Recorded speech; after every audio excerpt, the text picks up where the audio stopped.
I saw a huge change from what I had been acquainted with previously in reconnaissance to what I'm experiencing now. We're training, we're working, operating in an entirely different environment. We're operating in a desert environment. Terrain is different. Terrain drives tactics. So it's a whole different tactical game compared to when I was enlisted reconnaissance, when we were focused on those bush skills, still Vietnam style tactics. Now here I am, and we're dealing with a lot more tactics that rely on mobility, different types of insertion, extraction, different types of communication, even different mission sets. Mm-hmm. And gun skills, totally different skill sets. And yeah, I was cognizant of that and aware of that, and I did see a change. And just like I said earlier, you have to adapt to the environment you're in. Now, And go ahead. even with your missions, finding a role, because now we're in an age where we're operating in the desert, we're operating in a different environment. In reconnaissance, getting eyes and ears close to an objective, we have predators now, we have drones, we have ISR.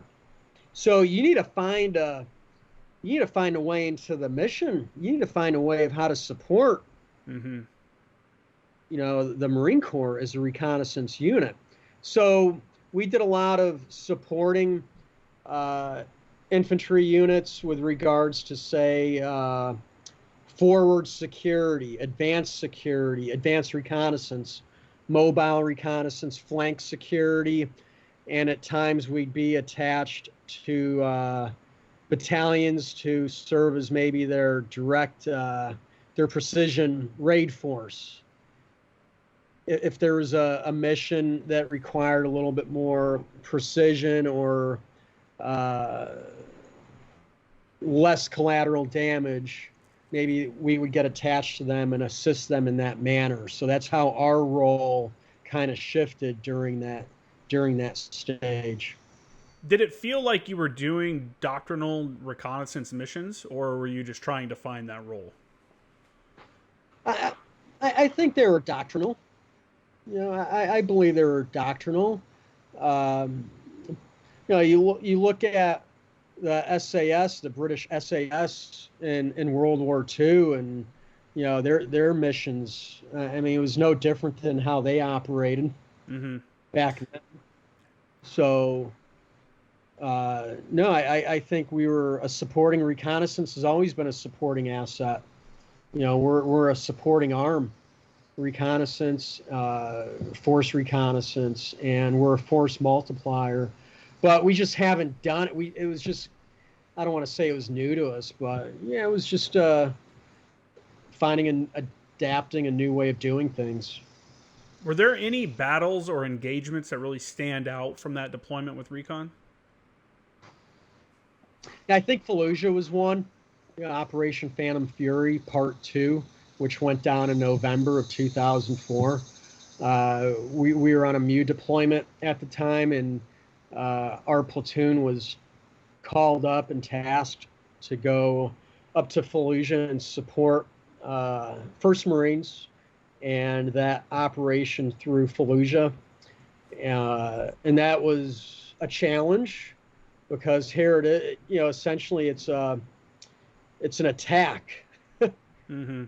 The attack on Fallujah, a large-scale attack on this city of insurgents at the time, and here we are, a force reconnaissance unit, and we have to support that. And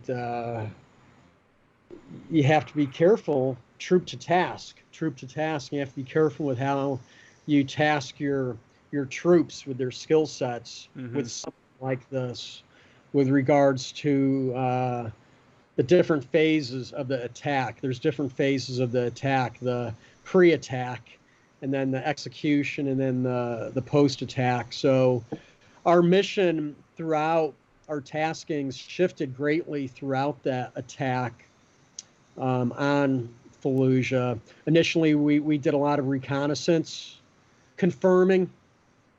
Up until the time the assault forces attacked, we did a lot of confirming and denying information. That's what we did. Reconnaissance. We go up, we confirm this bridge. Satellite imagery. And so one of the lessons learned is you always vet your information as many times as you can. And there was a lot of imagery being thrown out at the time, a lot of satellite imagery, ISR imagery, but you still need boots on the ground to confirm that. Because how things look in the air, as you know, they look differently on the ground. Yeah, for sure. That was one of our taskings, was to go out and confirm this imagery. For instance, river crossings or bridges, avenues of approaches, things of that nature. So that was some of the things that our platoon was tasked in doing before the assault commenced. For sure. Yeah, I think something that people that aren't familiar with stuff like that may not consider is, like, let's say you're looking at a river and a satellite image, but then you send a guy to actually go out and check out the river and find out it's only 7 inches deep, and it's not this like barrier that's holding someone back or keeping them from being crossed. It's easily crossable. It's how you confirm things like that. No, it's go ahead.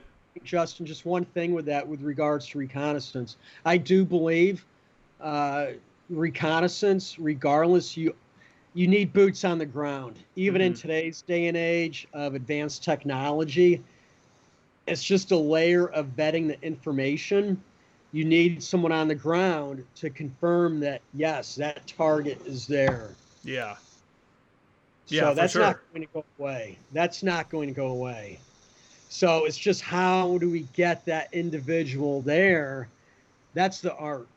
Yeah. That's the science. And that's what ground reconnaissance, human, whatever you want to call it, has to figure out.